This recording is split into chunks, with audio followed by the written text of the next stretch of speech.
want to go. You can just lock in something like a Zeri Lulu if you just so choose, but you want to try and maybe get something into the hands of Ala or FoFo, get the Cassante back in again. FoFo doing very well to kind of keep himself safe and get those engages off. He was the kind of one to kind of take out the Annie, keep her off of Uzi and these things, but they can take the Annie themselves as well. But for the moment, they're happy to let that one go. They were happy with the way the game went the first time around, so even if IG do pick this one up for themselves, it would be a fairly okay setup for them. But I will say, when you do have the Wukong, that burst potential becomes an awful lot more potent comparatively to a Maokai Annie combination.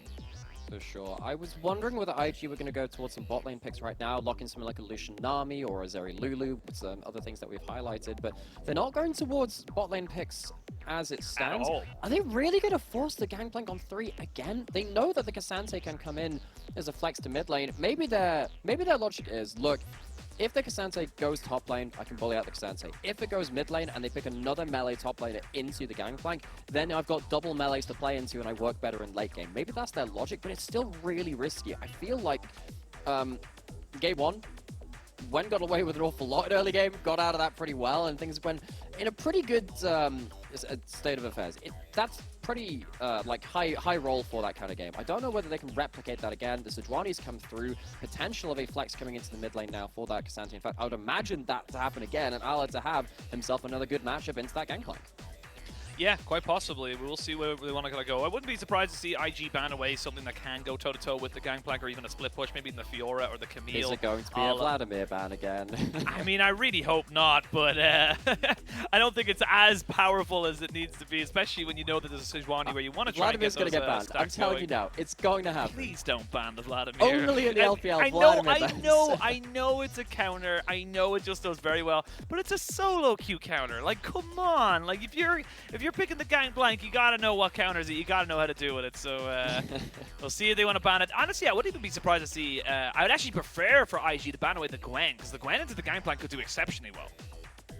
There are a couple of matchups which can definitely make it sweat. Now, EDG, you're banning away Zeri, you're banning away Jinx. Those are the two options it feels like Arn would be going towards first and foremost. Of course, the Draven already gone. It's going to be the Rakan instead. So actually targeting that Xayah Rakan. Of course, very, very good against lower range, high engaged compositions, because the Xayah can self-peel like nothing else. So IG, last time they banned away the Ahri, which is, of course, one of the better matchups into the Annie. You are, however, correct, Sheen. I'll give you this one. It's going to be the Gwen ban, which could have been another carry from Ala towards the top lane. One of our better Gwen players in the LPL. But now Ala has himself the solo lane matchup knowledge. What are you going to take into this gangplank? I don't know. They honestly could just wait to see get their support in first if they really want to try and lock something in there. But maybe prioritizing the idea of knowing exactly what they're going to going into right now. And Aatrox coming out here for Ala, making sure that he has some kind of pressure here. And again, with something like a Sejuani, this could be an explosive side of the game that we're not quite ready to see. But IG, I wouldn't be surprised to see them go for something again, just very similar to the last game. Go with the Zeri, maybe even the Nautilus themselves, or the Lulu, to try and just kind of put down this this Aphelios to get them going in this laning / early phase. So IG, they really need another form of engage. I think the Annie and the Wukong are a little bit too telegraphed right now. I think they would really like to get themselves an engaged support.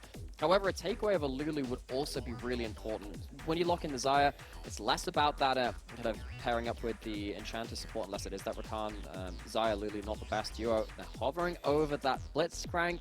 That can very much upset these laning phases. It can force Uzi and Meiko into difficult position, and it also means if you lock in a Lulu now, Lulu really kind of sucks versus that Blitzcrank. So that's why you've got Meiko hovering over that Braum. Much better matchup in lane, and it still provides some protection for the Aphelios. I love the Blitzcrank though, because it really does kind of take away the front line from the Aphelios if you can land that all-important hook. It's all it takes. One hook is all it takes to change the dynamic of a fight, take out this Aphelios. And again, yes, you do have the Aatrox who will be able to have an impact as such. You know, when we always talk about damage compositions, we don't, we always kind of highlight the fact that the AD carry has so much, but it will take a lot longer for the Aatrox to kind of have that kind of setup, have that, damage to put down in these team fights. So if the Aphelios gets caught out, the tide of the fight goes very in favor of the IG. I know that goes without saying, but it really does feel like if they don't have this Aphelios pumping out damage, they are going to struggle to put it down themselves.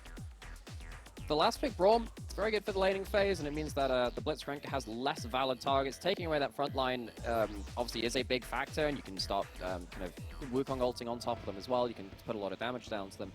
However, it does mean that there's no enchanter to hook out. You can't just hook a Lulu or what have you into the composition, into your team, and kind of take them down. What this does mean is you don't have an enchanter, though, for your Aatrox. Aatrox is a very different champion when he has extra heals and shields to keep himself alive and regenning. Aatrox is that kind of champion. He needs to deal damage to keep himself alive. Something like a Lulu or a Yuumi just sends him over the edge. It's a good matchup into the Gangplank, but without the enchanter on that bot side, very interested to see how Ala performs on this. Well, game one went in favor of EDG after they were able to kind of just keep the Aphelios alive. Very, very similar composition. This time, however, doesn't have the Yuumi, so not having those extra combat summoners, not having those extra shields coming in here for the Yuumi. See if Uzi can do it again. This time, though, IG got themselves a little bit more kind of guaranteed engage. Try and catch people out. Use that Blitzcrank hook alongside that anti-tibbers to burst somebody before they even have a chance to react. Both teams are locked and loaded. It is a 1-0 advantage to EDG. We'll see if IG can bounce back or if Uzi will be staying undefeated in the 2023 Summer Split. You did not just say that. He's played one game, Machine. One game. Is he or is he not undefeated in 2023 Summer? This is why I hate statistics. This is League of Legends, statistical analysis. Ooh. There's a flash there by Uzi, so already losing that summoner there. But, you know, statistically, he is undefeated in Summer Split 2023. Tell me I'm wrong, and if you do, you can't. Exactly, because I'm right. I'm correct. I can say that what you're saying is meaningless, but I can't say it's incorrect. Anyway, EDG, back onto the ring. Good counter. I've been at this game for far too long, Machine. We do have the Hex Flash coming in for the Blitzcrank, which means that trading Flash for Flash is a very different sort of trade between these two bot lanes, and the level 1 from IG does get some value. When EDG have lost in the past, it has been... surely they can't hook him over the wall. That would be adding insult to injury. Uzi thought there was a ward. He definitely was like, I don't know about this, and I really wanted to try and get the short way around, but he's fine. He should be able to. But again, no Flash now on Uzi. He's going to play a little bit more respectfully. Absolutely. And again, EDG, when they've lost, it's been through flippy early games more often than not. Ala trying to get himself a good trade level 1, got himself into that back brush, has himself the Darkened Blade, trying to see what Wen's going to do with these barrels. Started, of course, the W level 1. So they want to try and make something work here. We'll say that Ala is going to get a pretty easy kind of push here with the 3 Qs. Beishong recognizing there is no flash. There is a Hex Flash here, though. One hook is all that's going to be really needed. Meiko trying to see if he can sacrifice himself, and he will. Flash forward there from Beishong means that he secures the kill with a bonk on the head. And this is what IG needed to do. They needed to try and make sure that this bot lane, with any advantage they have, can capitalize on anything that opportunity they're given. Oh, Uzi. Ooh, he thought about it. He almost went in. I mean, credit to Beishong, understands the assignment. This bot lane is not allowed to function easily. But we've seen this a lot in the LPL. We've seen this against Ruler, we've seen this now against Uzi, we see this against a lot of our premier AD carries in the LPL. If you don't let them get to the late game team fights or even into the mid game in a sense of even gold, then they don't get to be the same scary archetype which they tend to show you across the season. Because Beishong did go for that move in the bot side, though, this is the thing I was talking about. There's always you got to make sure it works out for you because you're not going to have the pressure. And even though he got the kill, because they were so low, it means that you're going to see Uzi still getting himself a 14 CS lead. That wave got pushed in so far. And again, yes, it's a great kill, but it was on to Meiko. The ADC didn't die. Wasn't the wave state after this is just really poor for IG. It manages to build up and crash back into their turret by the time Arn gets back in. I feel like Arn overstayed a little bit.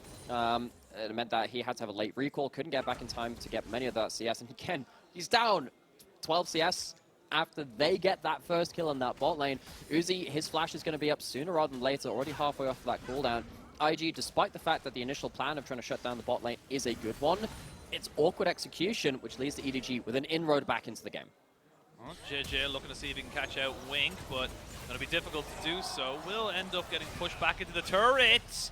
Very, very close of that turret ramping up a little bit too scary there for the side of the EDG jungler, but does end up walking himself away. And again, you know, it's all about Uzi. It's all about making sure he has time to kind of move for this. On is still only level 2. We'll get the grabbing him down. An immediate cleanse has to be used there by On, who's already starting to lose some of these summoners. And again, this is why it's so difficult to know whether or not you've actually caught out Uzi, because even though, again, like you said, that kill goes over to IG, they're the ones on the back foot. They can't actually step to Uzi, who's level 4 now. No, and I have to say, On has been a bit of a pain point for IG. Definitely one of the bot lanes which has struggled the most in the LPL. Despite the fact that they've managed to put a lot of pressure down here early, you can see that Uzi is just so calm in the way that he's approaching these situations. It's one of the real identifying marks of Uzi. He assesses situations very, very quickly with a very level head on top of his shoulders. As it stands, though, everyone's heading back down towards this bot side. Everyone knows where they want to be. Were you here for the bot lane shenanigans? That's what you need to know. You know, were you invited to the party in bot lane? Everyone's gonna be there. Top laners just never sent the invitation. It's like, guys, there's a party going on? There is a bit of a party going on, and there's a bit of a solo bolo. It will be traded back 1 for 1. Flash for flash. Both TP, actually only TP available for the side of Allah. The wave state's in a little bit of a bad point for him, so he's going to lose majority of this wave. And again, when looking for his small single advantages that he's been able to pick up for himself. So that's going to be, what, 4 minions, 5 minions lost to that turret. It's something. It stops Allah getting a little bit more gold in pocket. I'm trying to think if this is particularly worth it. I think because Sejuani just used that flash in bot side, there are less options to gank this top side in the same kind of threat. I think as soon as Allah dashes forwards away from the turret, one's like, okay, all right, he can't walk away from my passive proc. However, does have to trade flash under that turret, loses his own life as well. Have to see really how this is going to work out with the flash still being down for the GP. Looking for some decent trades here. Now the Cannon Barrage is available, so when got the invitation, he won't be able to be there himself, but he can send off an envoy. RSVPing. Yeah, RSVP, can't go. Thank you so much for inviting me. That's what he's going to be able to do. I'm sorry I couldn't make it to your party, but here's my cannons. My brain lagged for like half a second. Why the hell is he doing a pirate voice? It makes no sense. And I was like, wait a minute. Oishin, you're missing. Hang on now. It just, again, my brain just lagged for half a second. That's why it was a moment or two for me to kind of figure that one out. But I'm just going to throw just like one random line per cast of GP that we get to have every game now. As it stands, Wen is taking a pretty hard trade at this point. Really wants to get a good trade before the Q comes back up from Allah. Beisheng's here as well. You do have the ultimate available for Allah, which it could turn this into a 1v2 scenario. So yeah, without the Cyclone, without any real kind of hard CC to lock him down, it's going to be difficult to go for there. On does have flash, but gonna have to probably use it now in the next second or two. They do have red and white. Let's gonna fight. Flash on Wink, not going to be utilized just yet. They're still pushing himself forward. He knows he's dead to right, so he's not going to use off that summoner. Now, Allah looking for a little bit of a trade here in the top side. Wen knows he's dead, so he's just pulling down the Cannon Barrage to make sure he clears off the minion wave and doesn't lose anything else off the turret. And Allah pays him back in kind for that move in the top lane. And now you don't have the Cannon Barrage for bot side either, so Arn going to get queued again, forced off for that wave. This was why I was a little bit kind of umming and ahhing about that top side 1-for-1 under turret. Losing flash on GP is a pretty big deal. He wants that flash to be able to save himself in a lot of these different situations. As soon as that world ends pop from Allah, the move speed becomes in real clutch. So now Allah getting the best of that 1v1 situation, and EDG winning on both sides of the map. It is a much better early game and a much more active early game for them compared to game 1. I mean, I don't think they had a choice, to be perfectly honest, with the flash being down so early from Uzi. They weren't able to kind of sit there and do things and sit on their laurels, shall we say. But it is kind of a bit of a lead now on bot side. Definitely a lead in the top lane as well. We'll see if this gangplank can do much. Beisheng finally has that level 6. Meiko pops up the Unbreakable as he does get hit by quite a bit of trade back here. Beisheng makes himself known on a ward and just clears that one off. There's going to be ultimate for ultimate. Uzi looking to try and go toe-to-toe, but now Cryin moving down into this bot side. They're looking to see if they can maybe drop the tippers on top of this, but just not really in a position to make this one work. Beisheng just needs to be careful of where he kind of gets engaged upon. FoFo does have the all-out and some merc shreds. There's the third one, not going to land. Jiejie just hovering off to the side. They do have a silence now available for Wink. This is a little bit aggressive here from the IG. mid and jungle. Now they're going to get caught out. They're going to see if they can catch out this Annie, who does flash away, drops down the tippers. And as I say that, FoFo already taken out, doesn't get to go all out because he was CC'd up. Jiejie seeing if he can maybe be a bit of a nuisance. Flash in! And again, it's Meiko who has to pay for Uzi, who flashes away. They're going to have to grab at him to try and slow this one down. There's no flash, there's no hook. Wink will be able to kind of scare him off, but IG not done with this game just yet. Awkward moment there from EDG. Jiejie doesn't pull the ult very early. I think he wants to try and get the regular permafrost pass proc and then into the ult for a second one. It's very high damage, but that means they didn't have the slow field. They couldn't continue the fight. And Uzi and Meiko stuck over the other side of the wall. So IG, last game, they couldn't get a clean fight around this bot side jungle. They do find it in game 2. And this is what I'm talking about, right? Jiejie tries to get the initial stun onto Cryin and then follow up with an ult afterwards for some extra damage. It feels like an extra slow field there. Maybe going to help them a little bit more. And then Wink pulls out the hook. Yeah, Meiko, as you said, suffering for the rest of his team.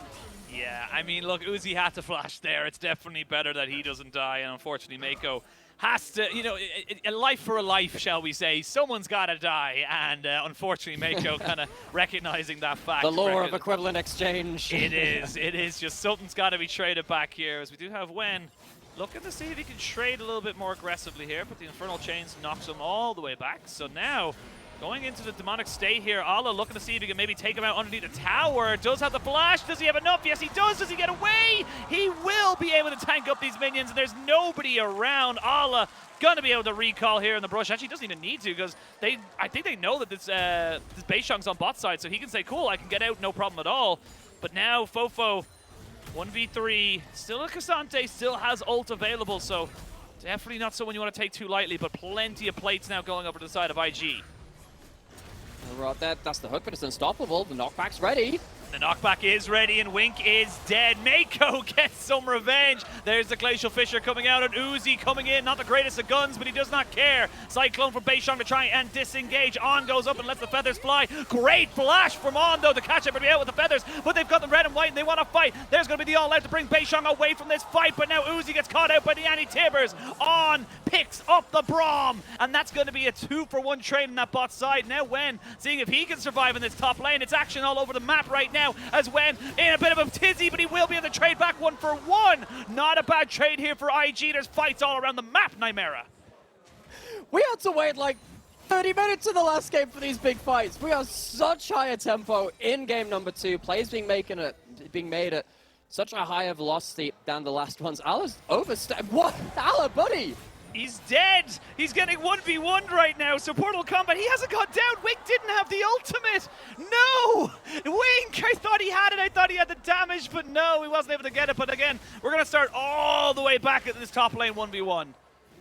And Ala, he sees the game plan in the last game, starts racking his brains for what he can pull out in the next game if it came out again. And honestly, MVP in that, he had the steel caps, the extra armor and the damage resist against auto attacks, really making the difference in the Aatrox Gangplank matchup alongside the V-Speed as well. And then we see this fight towards bot side where you see the extended power of Braum. Once he gets that mark down, you have to start disengaging from that play. On though, great ultimate. Ooh. Stays out of that Q range from Braum. Dodges that one in there. I guess Wen's just dead again. We ain't got time. Wen's dead. When is he dead? He's right now dead, and that's just going to be the way this one goes.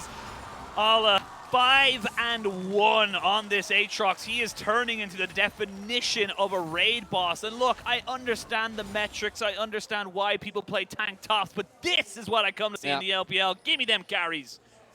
And I regret to inform anyone that speaks the English language. We only have 4 Ws now. We have who, what, why, and where. Because Wen is dead. We don't have Wen anymore. They're 2 and 5. They're gone.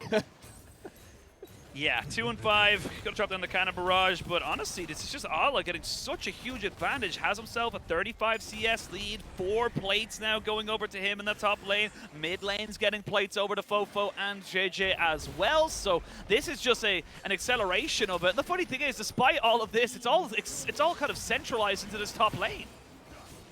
I think every so often, Ala just wants to remind people that he's one of the best top laners in the LPL.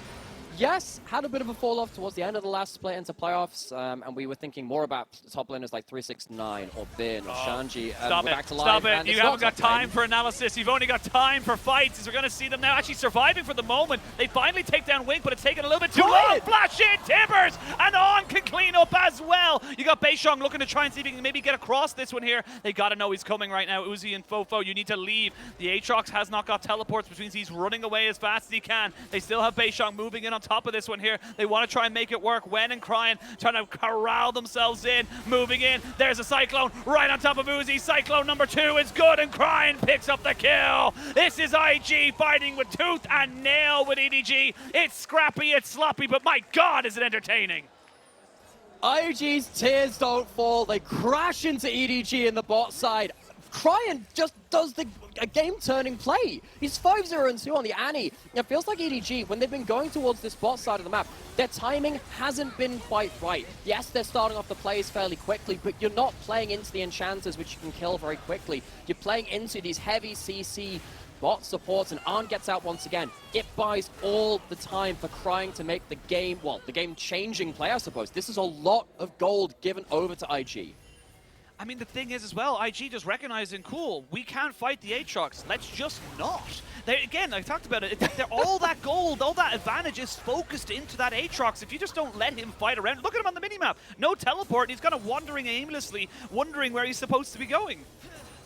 And the hilarious thing about this is that game 1, Wen did a really good job individually to get himself ahead, and he lost the game.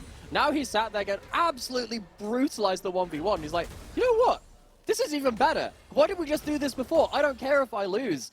Just commit that cannon barrage elsewhere on the map. His team's actually ahead in gold somehow, some way. Part of that due to the Jiejie passive, of course. But EDG, they need to be really, really careful of giving more gold over to IG. The items being built up by IG, particularly onto this high damage build from the Annies, coming out into this Ludens, a lot of pen, a lot of AP, is going to be very deadly if they land the big Tibbers in the fights later on. This is the thing, Allah has about 1,000 gold lead. That's great, but Cryan's got 1,000 gold lead. 80 carries are pretty much the same. On gonna get hit by the Gravitum, cleanse it away.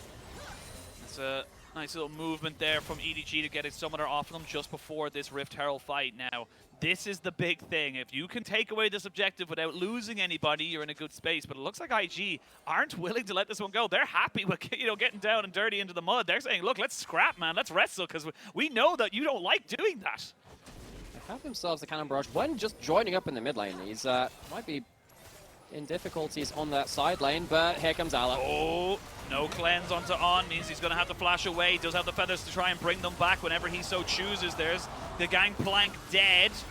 Not quite able to bring those feathers back just yet, as you can see them just kind of fading away. The Tibbers did get dropped, and a lot of summoners were just used there by the side of IG just to survive the onslaught from EDG. I was wrong, Machine. Wen was not safe in the mid lane. There's no way safe in the Gangplank. He's just... This is cyberbullying. This is what we call cyberbullying. EDG really doing a good job this time of shutting down the Gangplank despite them falling down on the rest of the map. Allah, see the power he has when he arrives at these fights, and IG at that point, I think particularly because they didn't have the flash on Cryin, couldn't make that same kind of play. However, next time that fight comes up, you're going to have flash on at least Cryin, even if it'll be down on Xayah. EDG, they need to be very careful about the way they approach those fights. If they funnel into very short range into a Tibbers and into a well-placed barrel, I really don't think EDG are still ahead of this game yet. Not quite. See what they want to go for right now. It is going to be the tower taken in the top side. Shirley was secured by EDG, and Dragon is up and available. They've got themselves 2 dragons already. So IG, you got to feel like they got to look for something around this one, though. But it's Steric's Gauge finish for Allah. He's just so massive in this mid game that it's just going to be so difficult for anyone to really kind of deal with him. I will say, Cryin is 5-0-2. Quietly, Cryin has actually got himself so massive. If he's able to find a good flash Tibbers here onto Uzi, there could be a definite, opportunity here for the side of IG. They'll have a TP, but look at all these wards right now from the side of IG. They know that Allah's looking for a flank, and they're not letting it happen. Cryin has himself that Zhonya's, a bit more utility, can feel a little bit more bold going forwards, especially if your Zhonya's inside a cannon barrage. It's kind of difficult to stand around the golden body of the Annie, try and catch them on the outside of that fight. So EDG, 2 dragons up. Looking for a third, it'd be a Mountain Soul, very important because they have a lot of tanky, low-range members that will need to bear the brunt of IG's burst. waiting now to see if they can get something off of this Herald. It's getting down that mid lane out of turret would be very helpful for them to stop IG sitting back and trying to look for these hooks. The tower does go down, they're going to go towards the dragon themselves, and I think, I don't know if IG feel strong enough to go into the river against IG right now.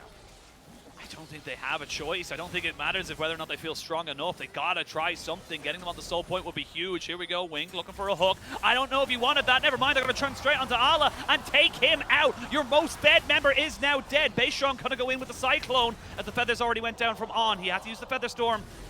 Meiko just kind of goes in full retreat. Good hook, that's all it takes. We talked about it in draft. This Blitzcrank can change the dynamic of any fight. And you could hear the gasp of shock when Uzi got hit by a barrel as well. The damage is starting to rack up on the 2-item Gangplank, despite the fact he's died so many times. He's also got 5 kills himself. Down CS, but the gold which Gwen has, at least from trading 1-for-1 so many times, is starting to really become a threat. Going back into the replay, IG, they took a bit of a slow approach to going into the river. I think they were afraid of what could happen if they get engaged onto out of fog of war by the Sejuani, but they get the hook over the wall. Ala, the gold lead, the huge DPS down immediately, and then look at that barrel. That's why we picked Gangplank, folks. That's why we picked Gangplank. And if you were wondering why he flashed it in the previous game when it was a 3-item Gangplank, this is a 2-item Gangplank, and that's why. So already, despite him being 5 and 6, he has died 6 times in this game. He is 60% of the side of IG's deaths. It doesn't matter because he prints money. His economy is disgustingly set up. So this is the power of the Gangplank. Yes, very squishy, but very easily kind of set up. Now Meiko and FoFo seeing if they could be a bit more of a nuisance, but recognizing they don't really have the support of their team. They're just going to use the Blast Cone to get themselves back out of no man's land. Okay, so let's have a think about what's happening with the macro now. I like to refer this to Act 2 of the LPL play because the Baron has spawned now, and everything that happens in the LPL gets very, very spicy as soon as that objective comes up. Even if you're behind in the game, one fight, heck, even just one pick onto a jungler or an AD carry can lead to a game-changing fight.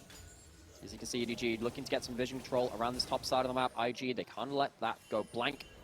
They have a lot of ability to tank the Baron, and of course, Ophelia is one of the better Baron shredders in the game, especially when you have chakrams to keep that DPS up on that amount. Ala doesn't have teleport right now, though, so IG, I don't think they're afraid of EDG starting that Baron, especially since EDG would be at a numbers disadvantage if they chose to bring it to a fight. Non's got the Navori Quick Blades finished up. You know, Uzi going back, picking up his Kraken Sarah. So these 80 carries are at the same item parity. It is still a 30 CS lead or so for Uzi, but it doesn't really matter, especially considering you have that kill and the extra few assists here for On, and that's the big thing. As long as it doesn't matter how far ahead you are on CS or in gold and stuff like that, if you can keep item parity, you're kind of basically the same champions. It doesn't make a big difference in the wholesale of the game. Sure, Azil here, a BF Sword there, minor differences. The item completions change how the game is played.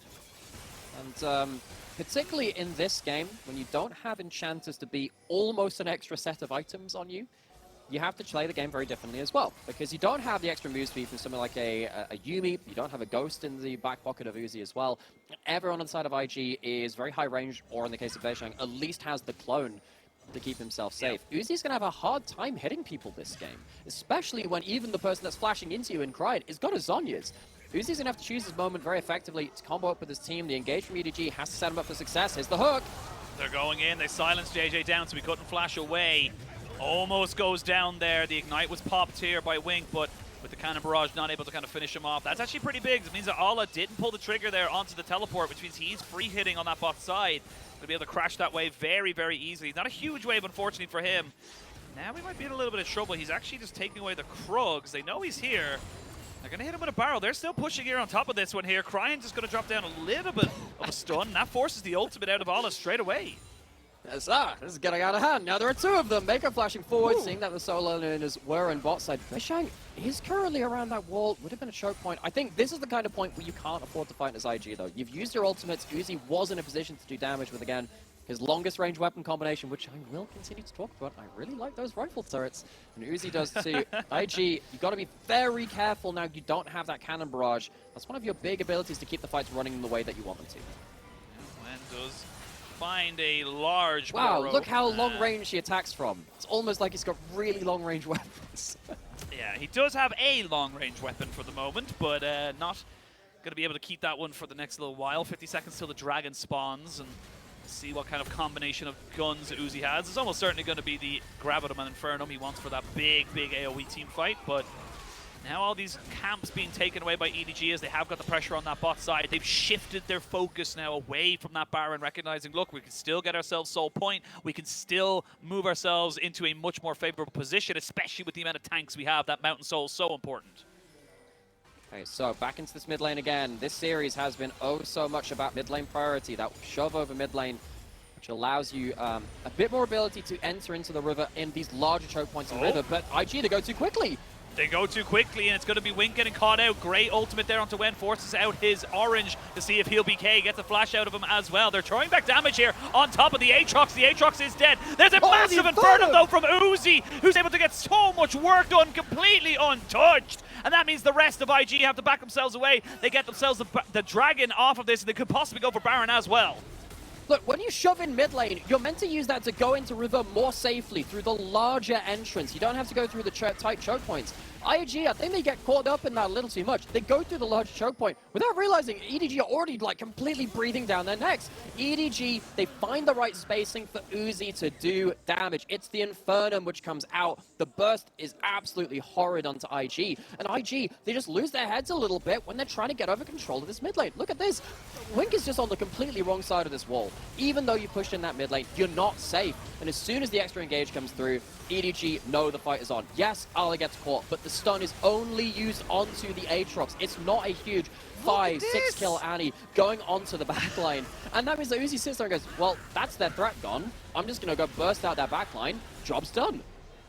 In any other world, that Annie and Xayah just kind of move forward and aggressively to try and take you out. There's nothing you can really do. Now Ala jumping onto On here, who lets the feathers fly, but the Infernal Chains will still bring you back. He flashes, gets the feathers down as they look to try and burst out the Ala Aatrox. He is now 6-4. Starting to catch up with Wen in terms of those deaths, if being totally honest. This game has not been won or lost by those middle or those top liners, but in fact being kind of fed over to these AD carries. On will have to stay around though if they want to try and go for this Baron. Yeah, really just becoming the extra jungle camps these games. On does blow the flash and the ult, importantly so, and Uzi has his summoners. He has Gale Force, he has himself some good weapons to get into the brawl as well. Cryin, he is the person to watch. Yeah, looking at him straight in. Wen going to have to get cleansed in. Meiko goes down. The Cyclone straight onto Uzi, who's trying to see if he can take out Beishong. There's a good ultimate there to try and pepper down this damage once more. All the chakrams, the red and the white. He wants to fight, but he hasn't got the range. Again, you're talking about this so often already, Nymaera. You've got such a short range on this Aphelios that the disengage is just going to be so difficult for him to overcome. Uzi, again, does a good job of being threatening, but it's not enough to get those kills. Now they have themselves the rifle turrets. Great DPS and great range. He can hold himself at a choke point. EDG, they have the ability to tank this. What ultimates have IG got to play with, though? Not a lot, and they're going to see the engage coming straight in. Wink will die. Uzi tanking up a little bit, not exactly an ideal target. He's already down to half HP just because of the Baron. Now you're going to see Cryin coming back in here on trying to just heal up a little bit off of this blue buff. We've seen this fight before. Here we go. We're going to go for another 5v5, or sorry, 4v4. Cryin going golden at the last possible second. Oh my lord, does he stay alive? He does! How the hell does he do that? It means though he's going to have to reset. He doesn't have himself any kind of health bar to try and contest this, and we're still here, Nymaera. They can tank this for forever. They have 3 tanks in the top side and in their support as well. They're continually bringing IG to the Baron. Here we go. Cryin's still around. They're going to get the Baron secured here for the EDG. There's going to be the cannon barrage to try and stop them from getting on top of this, but there's a massive amount of damage, and they're going to turn it straight back onto Uzi. Run for your lives, EDG. You've tanked too much, and now the damage from IG is very, very potent. Massive move here for the side of Beishong to try and make this one work for his team. They do get the Baron though on the side of EDG, and I don't think that IG are going to be able to convert this into a mid lane. The cleanse has to be used straight away after Glacial Fissure. There's going to be a hook coming back out on top of this one here. Ala flashes away as Jiejie now trying to tank in front of them. They're just so damn tanky. They just cannot die. Okay, pit stop. We're changing our tires because that's been a couple of laps around the Baron. Root goes on to FoFo, and this mid lane outer turret should be going down for IG. Objective bounties were on the table because of probably the Baron and the Dragons being taken by EDG. They're ahead in gold! I was like, hang on a second, how does that happen? Well, let's go right back to this. We'll go right the way back. Okay, this is like lap 1, pole position for Ala, who goes out and spins out on the first corner. Really commits a lot onto Arn. If you get the AD carry, awesome. Job's done. Incredible. Then we go around into this fight as well. This is where things get really, really awkward because IG, they do have a lot of front-loaded damage. It's very ultimate reliant, and they do manage to pick off a lot of the supporting cast of EDG. That's important, but again, Uzi's still around. He's still the DPS that's here. If you don't kill Uzi, you can't really fight. After that point, one of my favorite points of that last fight, Cryin is sat at about 10 HP, doesn't even ult onto anyone. He puts the Tibbers out over the wall and lets Tibbers walk into the fight to try and get some damage down. I've never seen that before.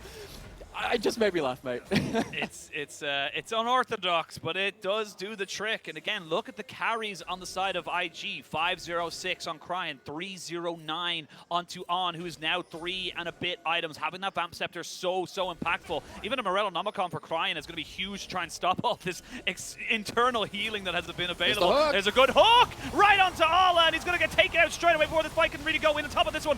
The Uzi does flash away. Now it's a double kill coming in for Wen. Can they kill off this Cassante with that kill for it? Oh my god, that damage was huge! And now Uzi can move forward, has the cleanse, but unfortunately gets taken out right at the end. It ends up being a 4-for-3 trade as IG, Wink, and Wen are the only 2 left alive. There's like gore splattered everywhere. It's a 4-for-3 just in the random middle of the map. Dragon is up. That would have been the prize for either of these teams, but with Smite being available still for EDG, IG with their remaining members can't go towards that objective. It starts off with a Blitzcrank hook. Wink has been actually pretty great on this Blitzcrank, pulling people out of position, pulling people into the rest of their team, and that allows the kind of softer engage coming in from IG to really land its mark, because once EDG are rallying forwards, trying to protect each other, it allowed Beishang to get on towards that backside. But of course, when you're going into these fights very heavily, EDG, they do have themselves a lot of damage. The only thing which really keeps that crazy is the fact that Wen has enough DPS and the Collector comes through. We're fighting again! You said crazy, and this match is crazy. We're 30 minutes into the game, and we have ourselves nearly 40 kills as we're going to go in and fight a little bit more. FoFo still massive, forced to flash away, though. Cannot be getting caught out with that. Beishang needs to get into that pit if he wants to try and stop this Dragon Soul, but IG recognizes he's being a little too fast and loose. They need to give this one up. They need to recenter themselves because they need to make sure they have all their carries available, and that's an axiom mark for Wen as well. He wants that ultimate up as soon as possible. What happens here, though? Seeing in the picture-in-picture, this must have happened while we're in the replay. He goes down. Ala does get himself one of those picks he's been looking for the entire game, despite the stopwatch being an inventory. So that's Mountain Soul over to EDG now. And despite how close these fights have been, that is a bit of a backbreaker for IG. Going through that extra shield, the extra resist coming on top of it as well. The hooks have been exemplary from Wing. There were, even with 5 people focusing down someone like FoFo or Ala or Meiko, it takes enough time that EDG can rally around that person and get Uzi into the fight. IG against that Mountain Soul, this game just got a lot harder. I mean, for sure. And look, Gold dead even. The Mountain Soul kind of the biggest difference maker. A minute 40 till the Baron spawns, excuse me. And then we potentially have an Elder flip for ourselves. It is 32 minutes into the game. AD carries are starting to finish up their 3rd, 4th, 5th items coming into this one here. Again, the fact that Wen is now ahead, a full item ahead of Aatrox in this game is disgusting and should never be allowed. But it is what it is, and this is where we find ourselves right now, Nymaera. Actually, Mark, this might be one of the very few times I've seen this in pro play. This is an ARAM item for me when you're playing something like Nocturne or Karthus. Yes, Karthus builds this item on ARAM. And the ability to get more ultimates is incredibly impactful for Wen, especially once you get to that 3rd rank of the Cannon Barrage. It is such high base damage. He's not quite there yet. One more level to go. Wink looking again just around one of these corners, trying to see if he can get one of these picks off. But again, you can see now IG forced back on the map. They're not as confident in their ability to take these fights, especially against the Mountain Soul. Let's take a quick stock of where we're at right now. 40 seconds till Baron spawns. A plethora of pink wards available to IG, but also not doing too badly here. Our EDG kind of establishing vision control. Big note here, On has a stopwatch. That could be pivotal in the next fight. He has been able to do so much work once the engage has kind of failed from EDG. With 21 kills already on the side of IG, it's been scrappy to say the least, but they haven't been able to kind of break the back of EDG. EDG have still been coming out with the objectives. EDG have still been coming out with the macro plays, and that's a great little ward there just above the blue buff here that could maybe be a bit of a flank available to the side of EDG. See that Cryin as well has himself a lot of items. They're trying to group around for a hook again, trying to find anything that it is all on Wink to find that CC, force someone out of position. Really trying to focus them down. Not able to get FoFo there as he's looking for the Q3. The W comes out. It's tense stuff as we hang around the mid lane again. I will say as well, Wink has a QSS. Wink has an Everfrost and a QSS, so that is a Blitzcrank that is looking, that is a battle Blitzcrank if I've ever seen one. He is looking to catch somebody out and make sure he stays alive. We are going to see FoFo moving forward, and again, he's the tank, and he's getting hit by those barrels. Jiejie getting caught out here, but he's still very, very tanky, down to about half HP. The Cannon Barrage is using to tickle down FoFo's health bar, but not taking him too low. This is good from the side of EDG to keep themselves there. IG now have control, though, of that mid lane. Wink misses that first little Q. They're going to see a knockback here. The feathers come flying down. They're going to get the knock up, though. Massive damage coming out here from Uzi right on top of Wink. But look at these health bars. It's going to be on Uzi to try and take them all out. Beishong does pick up a kill onto the Aatrox, and there we go. It's going to be onto the AD carries. It's Uzi versus the world. Where have we seen this one before? Infernum there as he goes 1v3. This is all on Uzi to make sure he can go for it, but they know, look at the health bars on IG. They can't take this fight. It's too risky. There's too much life still on Arn, who also stays alive. Both AD carries to late game, and who's walking over Vision. He's walking over Vision, but nobody can go for him just yet. TP going to be coming out. That's going to be when, and it's going to be Cryin. They're looking to double TP on top of him, but they don't know exactly where he is. He's sitting in this little pocket of Vision, and they've chosen the wrong door. Uzi keeps himself there, even gets himself a turret. Oh, you cheeky little man. And that might mean the Baron, though, because he has no way to defend it. All right, hands up who's missed Uzi. I mean, IG missed Uzi with a couple of skill shots. Means that he's alive, but I think everyone on a slightly more emotional level have missed the crazy plays of that player in the AD carry role. This fight gets crazy right from the off. Wink with the three-man silence, even after he gets caught, means that the top side of this fight goes about as even as Uzi doing all of his unstunts towards the bot side. Huge plays on both sides of that fight, but Arn stays alive too. It's not like it's just 180 carry alive at the end of the fight. The extended DPS from the Xayah still very, very notable going into this late game.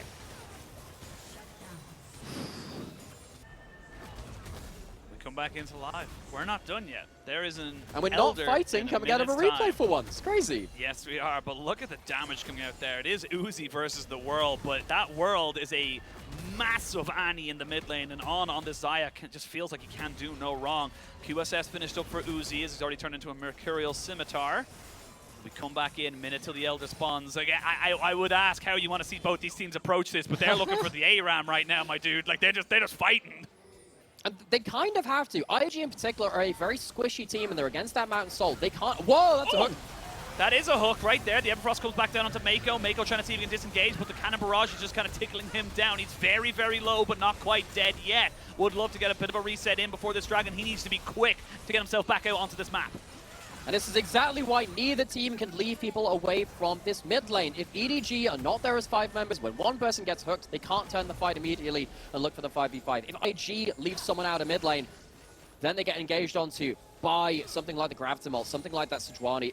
Both teams, they know that if they're not in the 5-man stack, things get really scary real quick. Elder Dragon's alive. Now EDG don't have a choice. They must walk into them. They have to walk into them, but not great guns here for Uzi. He's now finally moved over to the red. Would love to make that a white there off of the Infernum, so you're going to see the Honey Fruit doing work here to make sure they get themselves totted up. Here we go, fully in, going to try and kill out on the Meiko, who's taken very low and finally taken out. Ala has gone into the Ascension, and to see if he can maybe take somebody out on the backside of this. We'll get Wink, but we'll trade back his life. FoFo too low, and Uzi flashes away after the cleanse. Will he have enough to be able to survive? He will not, and Uzi is dead and buried. This is going to be the Elder Dragon, and I don't know if IG can win off of this, because the lanes, they're just not in the position. This just delays the game even further.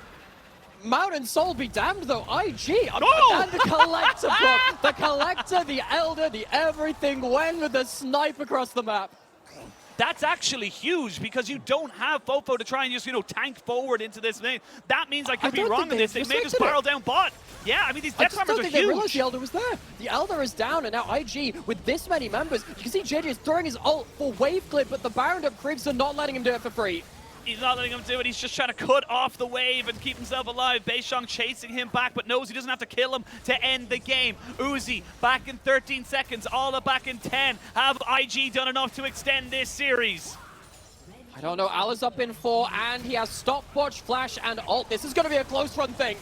Here we go. We're going to go in. Here's Ala. Here's Uzi. Meiko goes down. It's still got themselves Cryin to try and jump on top of it here. He immediately drops down the Tibbers to keep Uzi at bay. The Sejuani has died. Ala will go down to the Elder very, very shortly. Finally does end up dropping. Finally, they get the Cyclone down onto Uzi, who's trying to just defend himself. Beishong goes down. Eventually, Wen finds him with the flash Q, and that's a triple kill for the rookie top laner of IG, and this series shall go on. The Axiom ult gives Wen another ult on the Nexus. This LDL top laner locks in Gangplank into Ala and EDG 2 games in a row and has two pretty awesome games back to back. We are going to a game